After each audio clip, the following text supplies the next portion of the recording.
본 말씀이 까다롭죠. 무슨 말인지 모르겠죠, 그죠? 여러분, 우리가 인간에게 있어서 가장 두렵고 피하고 싶은 순간이 있다면 언제일까요? 인간에게 있어서 가장 피하고 싶은, 그래서 너무나 두려운 그 순간이 있다면 언제일까요? 그건 아마 죽음이라고 하는, 그러니까 죽음을 맞이하는 순간 아닐까요? 그죠? 여러분, 임종을 좀 보셨어요? 임종의 순간을 보신 적 있으세요? 없으세요? 저는 이제 목회자로서 임종의 순간들을 꽤 봅니다. 그런데요, 누구나 할 거 없이 죽음의 순간은 두려워요. 그런데 그 죽음의 순간을 맞이하는 그 순간을 보면서 목사는 뭘 느끼냐면, 아, 이분이 구원의 확신이 있구나. 또는 이분은 구원의 확신이 없구나. 이걸 볼 수가 있어요. 구원의 확신이 있는 분은요, 너무너무 평안해요. 그리고 어떤 분은요, 마치 고대했던 미지의 세계로 들어가는 그런 표정을 줘요. 그러니까 아주 흥미로운 표정을 줘요. 그래서 심지어 웃기까지 해요. 근데 어떤 분은요, 눈을 허공을 쳐다보면서 공포에 질린 눈 있잖아요. 공포에 질린 눈. 그런 눈을 떠요. 그럴 때는 목회자로서 안타깝죠. 그리고 죄스럽기까지 하죠. 왜냐하면 좀 더 빨리 만나서 좀 더 빨리 주님을 전할 거예요. 그런 생각이 들 수도 있습니다.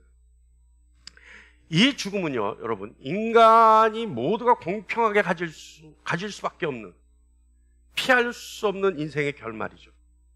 이 죽음이라는 게 그런 거예요. 이것을 우리는 인간의 한계라고 할 수 있습니다. 왜냐하면 인간이 절대 극복할 수 없는 것이 기에 한계죠.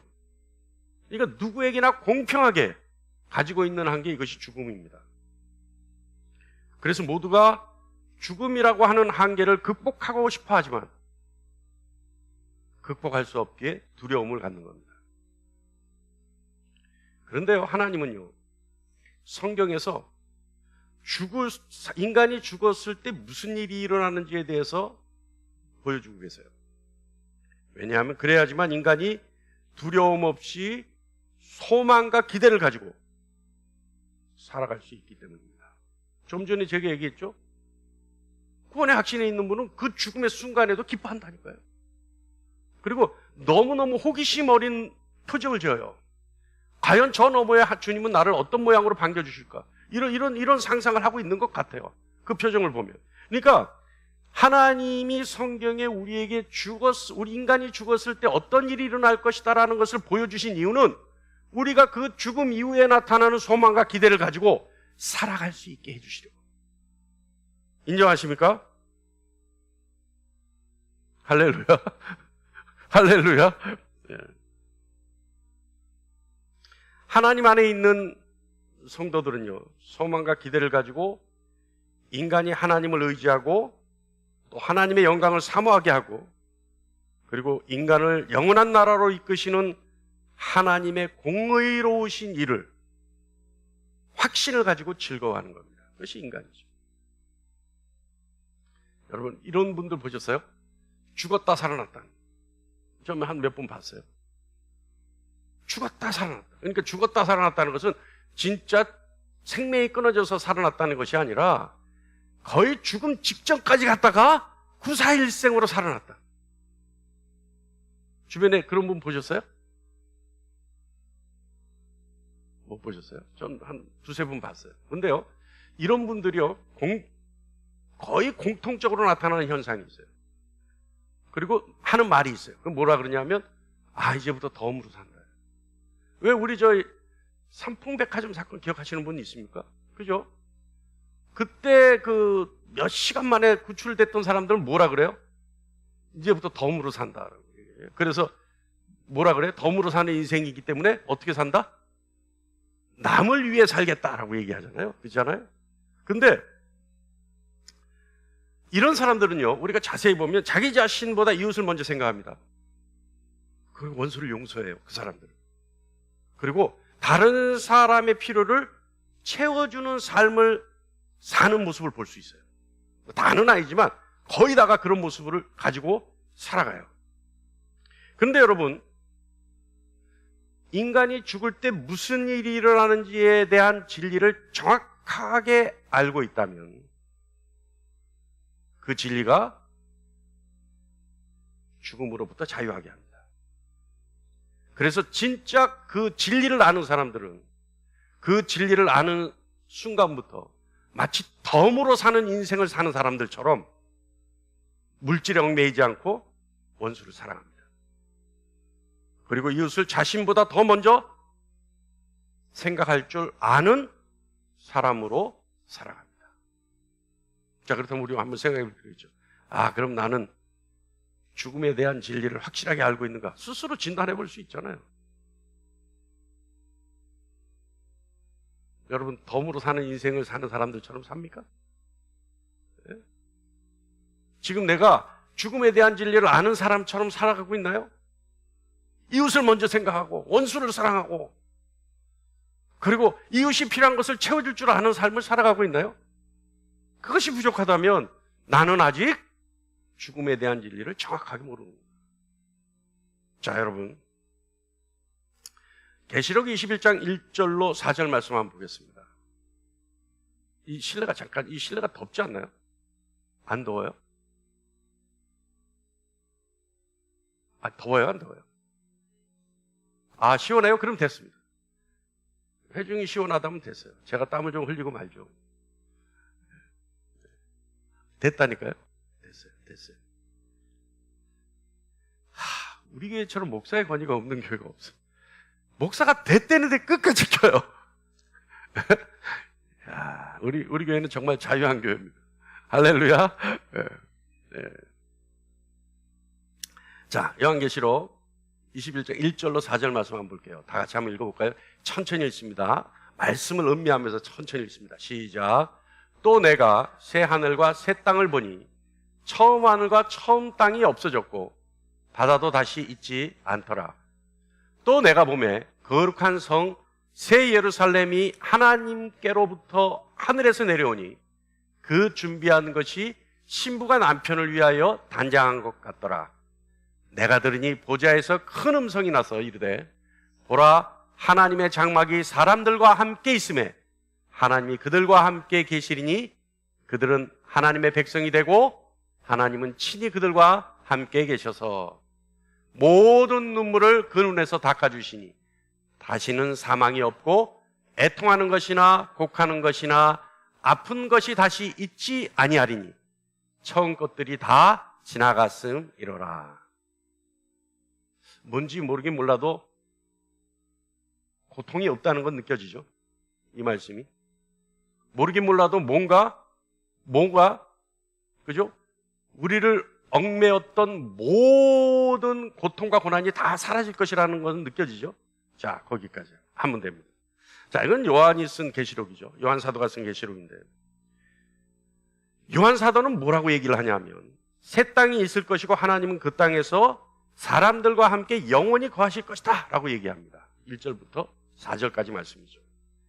다시 올 그 땅, 그 새 땅은 아름다움과 그 땅에서 하나님의 백성이 죽음도 없이 살 것이고 고통과 눈물도 없이 살 것이고 아름답게 살아갈 모습이다 라고 얘기합니다.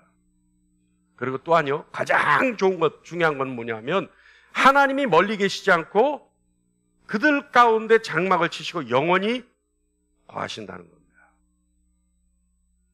이것이 요한이 본 마지막 때의 모습입니다. 근데요, 요한은요, 계시록 우리가 조금 전에 읽었던 21장 1절에서 뭐라고 얘기를 하고 있냐면 처음 하늘과 처음 땅이 없어졌고 라고 얘기합니다. 자, 그렇다면 여러분, 처음 하늘과 처음 땅이 없어졌다는 말은 이 말을 할 때는 이 말이면 지금 살고 있는 땅과 하늘이 완전히 없어지고 하나님이 새롭게 창조하시는 다른 곳에서 구원받은 백성들이 시작될 것이라는 말일까요? 잘 한번 의문을 가져보세요. 요한이 처음 하늘과 처음 땅이 없어졌고 라고 말한 것은 어떤 의미일까요? 베드로 사도도 이와 비슷한 얘기를 합니다. 뭐라고 얘기하냐면 베드로후서 3장 10절부터 13절까지 말씀입니다. 우리 다 같이 한번 읽어볼까요? 시작. 그러나 주의 날이 도둑같이 오리니 그날에는 하늘이 큰 소리로 떠나가고 물질이 뜨거운 물에 풀어지고 땅과 그 중에 있는 모든 일이 드러나리로다. 이 모든 것이 이렇게 풀어지리니 너희가 어떠한 사람이 되어야 마땅하냐? 거룩한 행실과 경건함으로 하나님의 날이 임하기를 바라고 간절히 사모하라.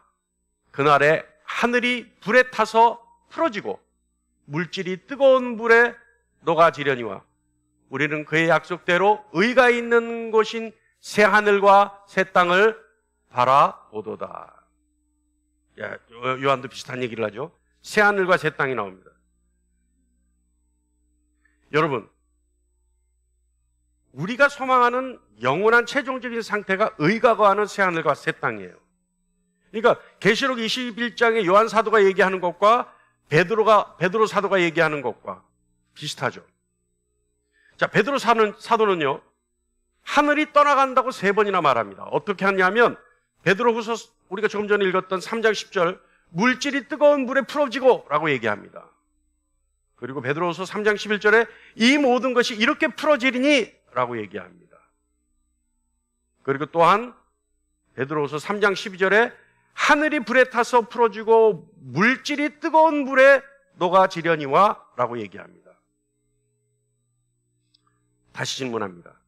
우리가 살고 있는 이 땅과 하늘이 완전히 없어질 것이라는 의미일까요? 이 말씀들이 그렇게 들려지죠. 그렇게 들려져요.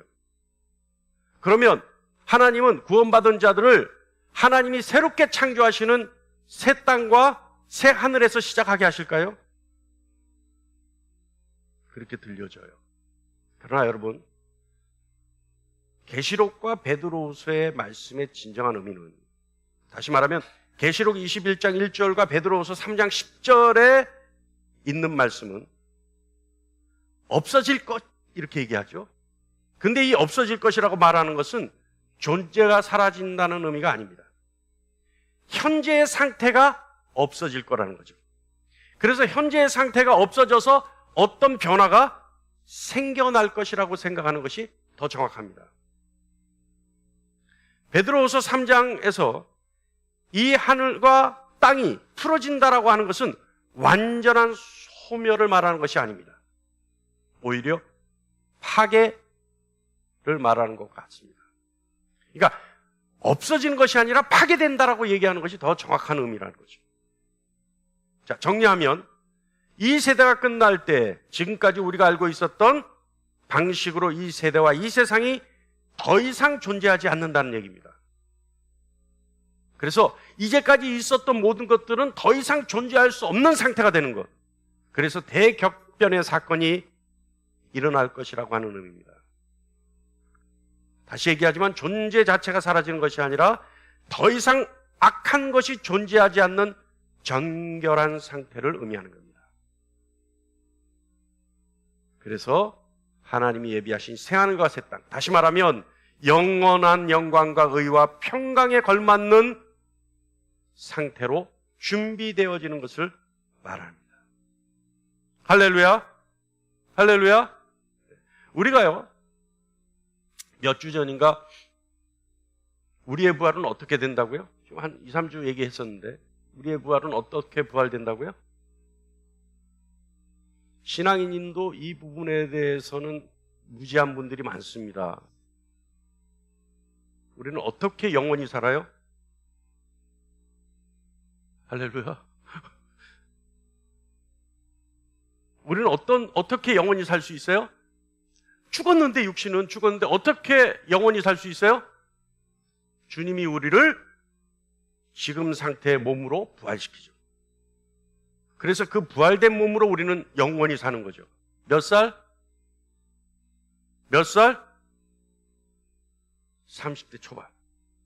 그래서 우리가 요 문제 갖고 오셨어요? 권사님 갖고 오셨어요? 좀 보자니까. 나는 우리 권사님이 연세 드신 이후에밖에 본 적이 없어요. 우리가 부활한 후에 내가 권사님 30대 초반의 모습을 모르기 때문에 권사님 못 알아본다니까. 그러니까 우리 성도들끼리 부활한 후에 아이고 권사님 할 수 있게 30대 초반의 사진을 갖다가 뒤에 좀 붙여놓자니까. 눈에 익혀놓게. 우리가 몸으로 부활합니다. 그죠? 몸으로 부활한다. 알고 계셔야 돼요. 몸의 부활을 믿사오며 하잖아요. 사도신조에서. 이거 몸의 부활. 근데 뭐 정확한 건 아니지만 예수님 살아계셨을 때의 모습. 30대 초반. 예수님 공생이 시작하셨을 때의 모습. 그 모습으로 부활한다는 거예요. 자, 그런데 지금 보니까 이 땅과 하늘, 이 피조 세계는 어떻게 되느냐? 하나님이 영원한 영광이 거할 수 있는 새로운 땅으로 어떻게 해요? 파괴시키고 새롭게 고치고 새롭게 만들어진다. 그러니까 뭐예요? 소멸되는 것이 아니라는 거예요. 없어지고 다시 세우는 게 아니라 하나님이 있는 그대로의 모습에서 뭐예요? 쉽게 얘기하면 고친다는 거예요. 고친다. 자, 우리가 오늘 본문을 통해서 더 정확하게 알아보겠습니다. 첫 번째는요, 하나님은 소망하시면서 피조물들이 허무한 데 굴복하게 하셨다. 자, 이제 오늘 본문 말씀이에요. 이게 이제 중요한 얘기들이에요. 그래서 한번 보겠습니다. 로마서 8장 19절로 20절 말씀 다 같이 읽을게요. 시작. 피조물이 고대하는 바는 하나님의 아들들이 나타나는 것이니 피조물이 허무한 데 굴복하는 것은 자기 뜻이 아니요 오직 굴복하게 하시는 이로 말미암음이라. 자, 피조물이 허무한 데 굴복하는 것은 자기 뜻이 아니고 누구의 뜻이라고요? 오직 굴복하게 하시는 이의 뜻이다. 다시 말하면 하나님의 뜻이기 때문에 허무한 데 굴복하게 한다. 자, 이게 무슨 말이냐? 19절에 피조물이 고대하고 간절히 바라는 것을 말합니다. 그러니까 이 피조물이라는 건 뭐예요? 하늘과 땅이에요. 하늘과 땅. 인간을 포함하지 않은 하늘과 땅. 이 하늘과 땅이 간절히 바라는 것. 자, 피조물들이 뭔가 좋은 일이 생길 것이라고 하는 기대하게 하는 계기가 될 만한 것들이 만들어질 것이라는 거예요. 20절에 피조물이 왜 이렇게 기대감을 가지고 있는지에 대한 이유를 말하고 있죠. 자, 여기서 허무한 것이라고 하는 건 뭘 얘기하는 거냐면 부패함. 피조 세계는 다 썩죠? 왜 썩어요?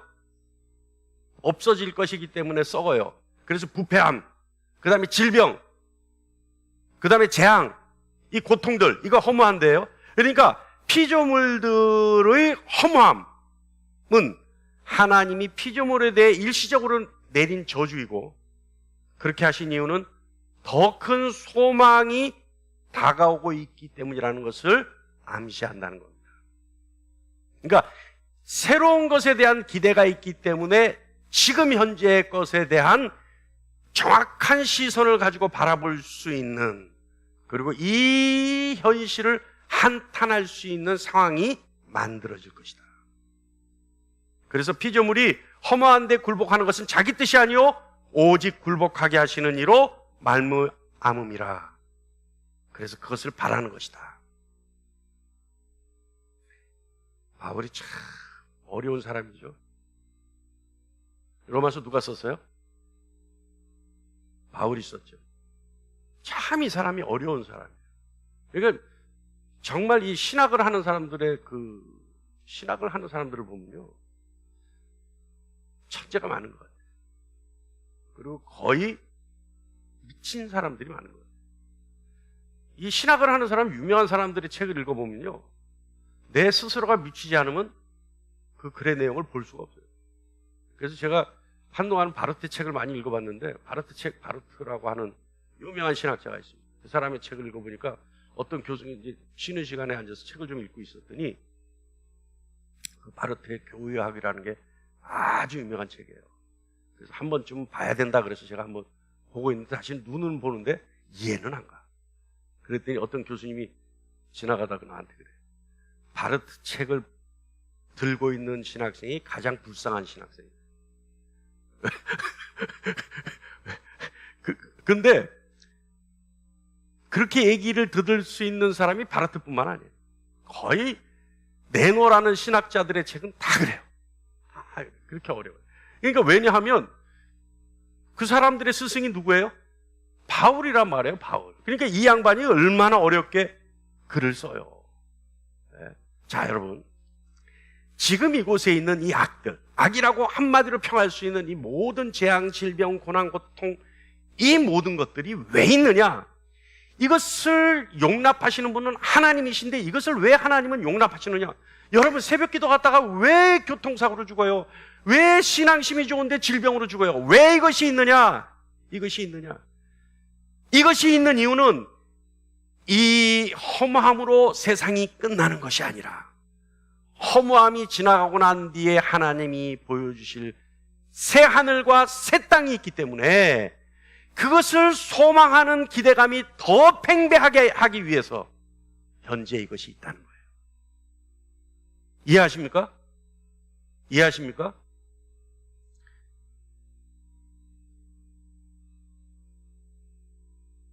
저의 설교를 듣는 여러분이 참 불쌍합니다. 우리말이에요, 여러분. 우리말에 어른들이 옛날에 했던 말에 호강에 맞춰서 요강에 뭐 한다고요? 들어보셨어요? 아니, 왜 반응이 없어? 들어봤으면 들어봤다든지 안 들어봤다든지 뭐 제가 뭐 못 들어봤다 그래서 욕을 할 겁니까? 예? 호강에 맞춰서 요강에 뭐예요? 아, 못 들어보셨어요? 그런 얘기 있는데. 아, 못 들어봤어요? 장로님, 들어보셨어요? 못 들어보셨어요? 예? 말이 있죠? 아이, 정확하게 얘기하면 내가 참 설교 시간에서 이런 얘기 하기 싫은데 호강에 맞춰서 요강에 똥 싼다 이래요. 그만큼 이제 업돼 있다는 거지, 업돼 있다는 거지. 그래서 호강에 맞춰서 용왕에 똥 싸면 안 되는데 호강에 바치다 보니까 용왕에 하는 것도 용납받을 수 있다고 착각한다는 거예요. 그러니까 여러분, 삶이 평탄하면 내일에 대한 소망이 거의 없습니다. 왜요? 지금 현재가 너무 좋기 때문에. 그러니까 지금 현재가 너무 평화하기 때문에, 너무 자유하기 때문에 내일에 대한 소망이 필요가 없어요. 그런데 오늘의 고통과 오늘의 고난이 있는 사람은 내일이면 하나님이 나를 구원하시겠지. 내일이면 하나님이 나를 이것보다는 좀 더 좋은 처지의 환경 속에 나를 인도해 가시겠지 라고 하는 소망이 있잖아요. 맞습니까? 맞습니까? 그래서 바울은 고난도 복이라고 은혜라고 얘기하는 거예요. 예? 그러니까 지금 현재 이 허무함에 우리가 굴복할 수밖에 없는 것, 고통, 고난, 재난, 재앙, 이 모든 것에 피조물이 굴복할 수밖에 없는 것은 무엇 때문이다? 새하늘과 새 땅에 대한 기대감, 소망감 속에서 그날을 기다리며 살아갈 수밖에 없게 만드신 하나님의 뜻이 있다는 거예요. 이제 이해하십니까? 할렐루야. 두 번째는요, 피조물이 부패함으로부터 자유로워질 것이다. 21절 말씀 봅니다. 그 바라는 것은 피조물도 썩어짐의 종로로 타는 데서 해방되어 하나님의 자녀들의 영광의 자유에 이르는 것이다. 자, 피조물이 아까 뭐 했어요? 부패하죠. 썩어 없어지죠. 썩지 않는 게 있습니까? 썩지 않는 게 있나요? 세상 모든 만물 중에 썩지 않는 게 있나요? 없어요.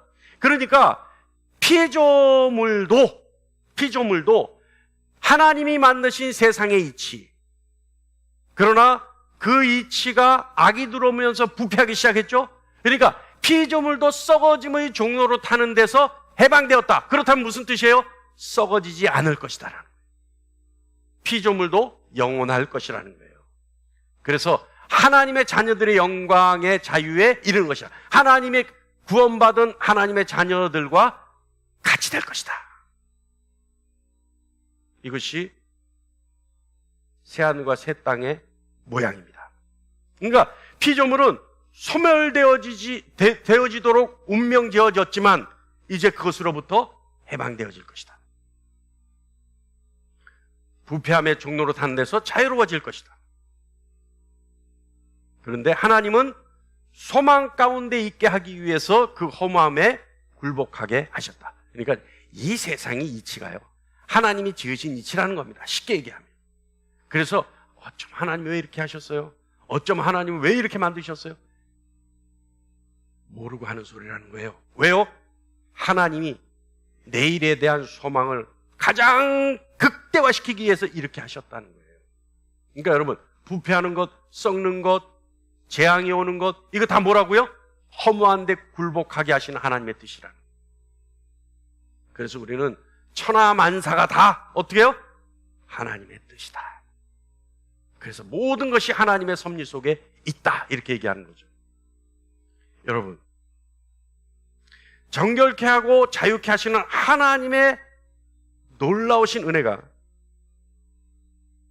심판의 불로 부패함에 이르는 일과 같은 것들을 다 소멸시켜버리고 정결하게 된 나머지 것들이 영원히 하나님의 영광 속에 있을 것이다.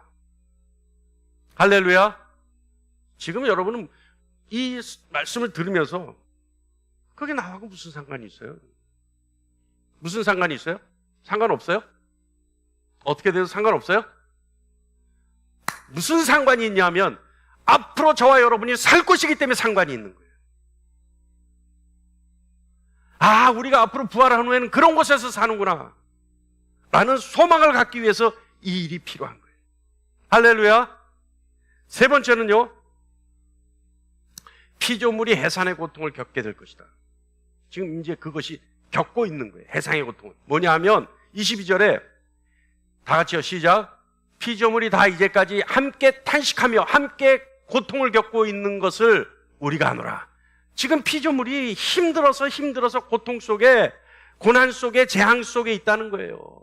그래서 피조물이 말은 못해도 탄식 가운데 있는 것을 우리가 안다는 거예요. 피조물의 완전한 파괴와 회복의 일이 바울이 뭐라고 하냐면 마치 해산의 단계에 있는 것 같이 표현해요. 그러니까 여러분, 어머니가 아기를 품어서 10개월간 품고 있다가 해산 때 어떻게 해요? 극심한 고통 속으로 들어가죠. 근데 그 극심한 고통 이후에는 뭐가 있어요? 새 생명을 얻었다는 자유와 평화가 있죠. 그리고 만족감이 있죠. 지금 현재 피조물이 그와 같은 상태라는 거예요, 바울이 봤을 때. 그래서 이게 뭐냐 하면 지금 현재 피조물들의 이 허무한데 굴복하게 하신 하나님의 은혜는 완전히 이 피조물들이 다 사라지는 것이 아니라 마치 새로운 생명을 잉태하기 위한 뭐라 그러죠? 그걸 임신의 고통? 아니. 뭐라 그러죠? 해산의 고통. 해산의 고통에 있는 것 같은 고통 속에 있는 형상과 같다. 그 형국과 같은 것이다. 그러나 이 고통이 지난 후에는 새하늘과 새 땅이라고 하는 새로운 것들을 보게 될 것이다. 그러니까 이 해산의 고통은요, 어미가 아이를 낳으려고 할 때 힘든 것처럼 불과 지진과 화산과 역병과 기아라고 하는 대격변을 통과해야지만 새로운 땅이 나을 것이다. 또요, 바울은 뭐라고 얘기하냐면 우리 몸에 속량이 일어날 것이다. 이제부터 인간이에요, 인간. 우리 몸에 속량이 일어날 것이다. 23절 봅니다. 다 같이요, 시작. 그뿐 아니라 또한 우리 곧 성령의 처음 익은 열매를 받은 우리까지도 속으로 탄식하여 양자될 것 곧 우리 몸의 속량을 기다리느니라. 여러분, 속량이라는 것이 무슨 뜻이냐면요, 일생 신음한 다음에 몸의 부활이 이루어지고 회복되는 것을 의미합니다. 그러니까 우리 몸의 속량이라는 것은 지금까지 가지고 있었던 우리 육신의 모든 질고들이 다 해결이 되고 부활 후에 완전히 회복되어진 몸의 상태, 이것이 속량입니다. 그래서 사람의 몸의 속량도 창조 세계의 회복과 같은 모양으로 연결되어 있다. 이거 바울이 얘기하는 거예요. 그러니까 우리 몸은 현재 이 창조 세계의 한 부분이죠. 그래서 우리 몸에 일어나는 일이 곧 창조 세계에서도 일어날 것이다. 그러니까 창조 세계도 어떻게 돼요? 속량되어질 것이다 라는 뜻이에요. 우리 몸은 소멸되지 않죠. 우리 몸도 속량됩니다. 언제로요? 언제로 속량돼요? 언제의 모습으로? 30대 초반. 30대 초반. 그런 분들이 있어요? 30대. 저는 이런 우스갯소리 안 하는데 오늘 설교 내용이 좀 딱딱한 거고 재미없는 것 같아서 하면 제가요, 어느 날 제가 칼럼에도 썼는데 어느 날 강남에 있는 복집회를 갔어요. 복국집회.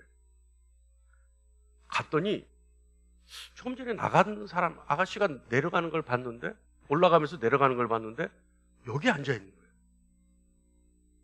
그래서 깜짝 놀랐어. 저 사람 내려갔는데 여기 또 왜 앉아있지? 그리고 그 일하시는 분이 안쪽으로 인도해서 안쪽으로 들어갔는데 거기 또 앉아있어. 이게 무슨 일이지? 그러니까 한 장소에서 4명을 봤는데 4명이 다 똑같아, 얼굴이. 왜 그랬겠어요? 다 같은 시기에 같은 병원에서 수술한 거야. 예? 그러니까 다 똑같은 거야, 다. 여러분,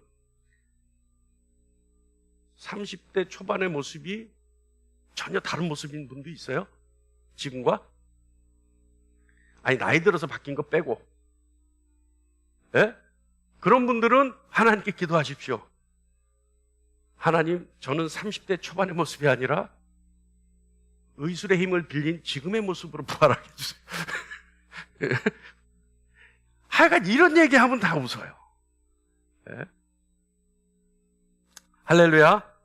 그러니까 몸의 속량이라고 하는 것은 여러분, 의술의 힘도 아니라 의학의 힘도 아니라 뭐라고요?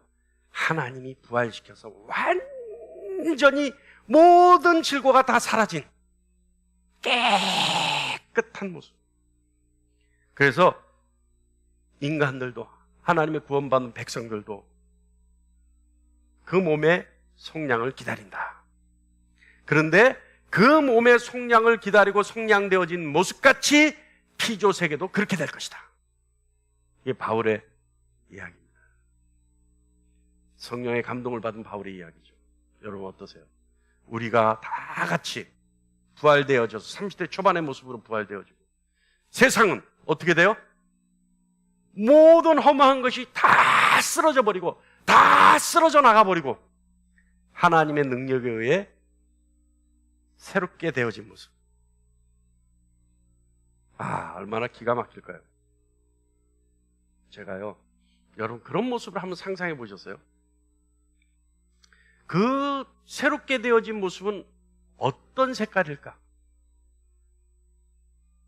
어떤 모양일까? 제가요, 하나님의 은혜를 받고 성령의 감동을 받은 후에 새벽에 나와서 본 하늘은요, 총천연색이었어요. 그럼 그전에는 그럼 내가 흑백을 보고 살았냐? 아니, 그게 아니라 하나님의 은혜를 받고 세상을 보니까 전혀 총천연색으로 보일 만큼 그 전에 내가 봤던 세상의 모습은 흑백으로 보고 살았다라고 착각할 수 있을 만큼 전혀 달랐다는 거죠. 그 전에도 나는 생명이 아니니까 모든 것을 다 칼라로 봤겠지만 은혜를 받고 나니까 그 모습이 정말 극명한 선명한 칼라의 모습이었어요. 그런데 여러분, 하나님이 지으시는, 하나님이 새롭게 만드시는, 회복시키시는 새하늘과 새 땅은 얼마나 아름다울까요? 그 아름다움의 소망이 여러분 심령 가운데 이 시간 새겨지기를 간절히 축원합니다. 할렐루야. 마지막으로요, 우리의 마지막 처소는 새로워진 땅입니다. 새로워진 땅. 우리의 마지막 처소는요, 새 땅. 그것도 새로워진 땅입니다. 그래서 주님 마태복음 19장 28절에 뭐라고 말씀하시냐면 다 같이요, 시작. 세상이 새롭게 되어 인자가 자기 영광의 보좌에 앉을 때 세상이 새롭게 된다. 피조물이 다시 태어날 것이라는 거죠. 사도행전 3장 21절에 다 같이요, 시작. 하나님이 영원 전부터 거룩한 선지자들의 입을 통하여 말씀하신 바 만물을 회복하실 때 온 세상의 만물이 회복되어진다는 겁니다. 여러분, 오늘 말씀 무미건조한 것 같고 그렇게 여러분 마음에 현실적으로 와닿지 않을 수도 있습니다만, 하나님이 세상의 결말을 보시고 우리가 영원히 살 수 있는 땅은, 살아갈 땅은 모든 허무한 것이 완전히 사라지는, 그래서 우리가 이제껏 체험한 적도 없는 새하늘과 새 땅에서 속량받은 모습으로 살아간다는 사실입니다. 이 기대와 소망이 여러분 심령 가운데 자리 잡기를 간절히 축원합니다. 그것을 회복이라고 얘기합니다. 여러분, 하나님은 왜 회복시키실까요? 우리 하나님의 능력이 부족해서 다 쓸어버리고 새로 창조하기 힘드셔서 고쳐 쓰실까요? 회복된다는 것은 고쳐 쓴다는 얘기예요. 요즘 여러분, 우리가 사는 것이 거의 아파트죠?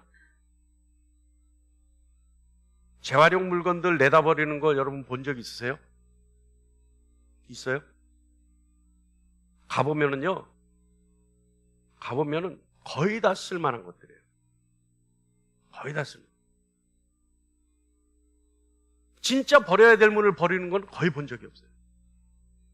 그러니까 요즘은 어딜 가도, 옛날에는 다 고쳤었어요. 자동차 정비소를 가도 다 고쳤었어요, 옛날에는. 조금 하나만 부품도요, 전부 재활용해서 고쳤었어요. 근데 지금은 어떻게 해요? 그냥 그 주변에 있는 것까지 다 드러내고 버리고 새로운 것들 갖다 붙여요. 제가 처음에 공부하러 일본 갔을 때 역에서부터 집까지 가는데 한 12분 걸리는 거리예요. 일본은 모든 거를 다 역에서부터 자기 집까지의 거리로 계산을 하거든요.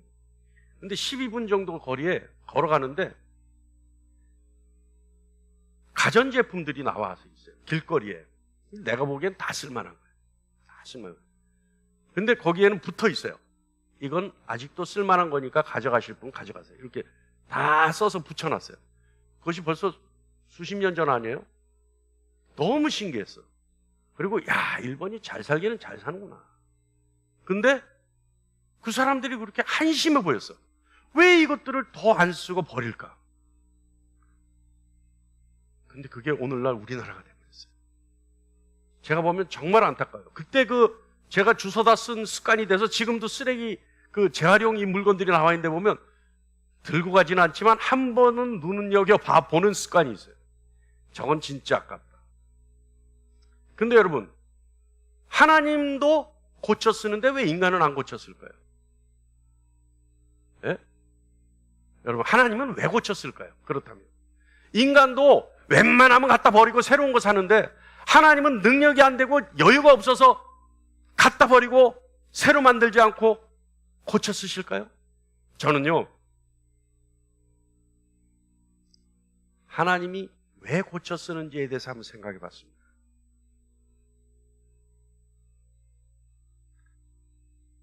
고쳐 쓰는 게요, 하나님 보시기에 하나님이 처음 만드신 그것이 새롭게 만드는 것보다 낫다는 거예요. 이해하십니까? 하나님이 처음 창조하신 그 모든 것이 새롭게 만든 것보다 낫다는 거예요. 그러니까 이 세상이 하나님이 새롭게 만드는 것보다 훨씬 걸작이라는 거예요. 여러분 역시, 우리의 몸 역시 하나님이 새롭게 만드는 것보다 훨씬 좋다는 거예요. 훨씬 좋다. 그만큼 하나님이 처음 창조하셨을 때 그 열정이 심혈을 기울여서 가장 좋은 걸작으로 만드셨다는 겁니다. 할렐루야! 할렐루야! 그러니까 여러분, 고쳐 쓰지 마세요. 고쳐 쓰지 말라는 건 다른 뜻이 아니에요? 다른 뜻이 아니에요. 복국집에 가서 다 똑같은 얼굴 하지 말라는 뜻입니다. 처음 주신 그 모습이 가장 아름다운 거예요. 가장 아름다워요. 가장 멋진 거예요. 가장 걸작인 거예요. 가장 자랑할 만한 거예요. 가장 대표적인 거예요. 그러니까 여러분은 하나님이 만드신 모든 것의 대표입니다. 할렐루야! 할렐루야! 또 하나님이요, 고쳐 쓰신다는 얘기는 버리기 아깝기 때문에 고쳐 쓰는 것도 있겠지만 하나님의 긍휼이 언제나 기다리시고 인내한다는 의미입니다. 저와 여러분의 성격 같으면 다 갖다 버렸겠죠. 요즘 그런 세상 아니에요? 자식도 버리고 부모도 버리고 버리는 세상 아니에요? 근데 하나님은요, 하나님의 긍휼은, 하나님의 사랑은 버리기보다는 기다려주신다는 거예요. 언제까지? 하나님이 회복하실 때까지, 회복시킬 때까지. 그리고 인내하신다는 겁니다. 여러분, 기다리시고 인내하는 하나님의 놀라운 사랑을 믿으시기 바랍니다. 여러분이 회복될 때까지 하나님 기다리십니다. 여러분이 하나님께로 돌이킬 때까지 하나님 기다리십니다. 여러분이 회개할 때까지 하나님 기다리십니다. 그래서 하나님은 늘 여러분에게 또 한 번의 기회를 주십니다. 그 하나님의 사랑을 믿으시길 바랍니다. 그리고요, 하나님이 왜 회복시키셔요? 능력의 하나님이시기 때문에 회복시키는 거예요. 자신 없으면 갖다 버려야죠. 그러나 하나님은 반드시 새롭게 고쳐서 처음 만든 것보다 더 우월하게 만들 수 있기 때문에, 그 능력을 가지고 계시기 때문에 하나님은 회복시키는 거예요. 그 하나님의 능력을 우리는 가름할 수 없죠. 그러나 그 하나님은, 우리의 하나님은 능력의 하나님이십니다. 이 사실을 믿는 저와 여러분 되기를 간절히 축원합니다. 여러분, 마지막은요, 하나님이 그 중심에 쓰셔서 모든 것들을 통치하는 모습이 마지막입니다. 하나님의 영광이 더욱더 밝아져서 해와 달이 필요 없을 정도로 하나님의 영광은 빛날 것입니다. 여러분, 땅 위에 하나님의 영광을 아는 지식이 거대한 바다처럼 넘쳐날 것입니다. 하나님을 아는 지식을 거부한 피조물들이 저주를 받기 시작했듯이, 하나님을 아는 지식이 회복되면 모든 피조물들은 복을 받기 시작할 것입니다. 모든 피조물들은 저주에서 풀려나 주님의 아름다움을 찬양하게 될 것입니다. 이것이 새하늘과 새 땅에서 일어날 일들입니다. 그 소망을 가지고 오늘 현실을 능히 극복하고 이겨낼 수 있는 우리의 삶을 늘 인내하며 주님의 영광을 찬양할 수 있는 저와 여러분 되기를 간절히 축원합니다. 기도하겠습니다.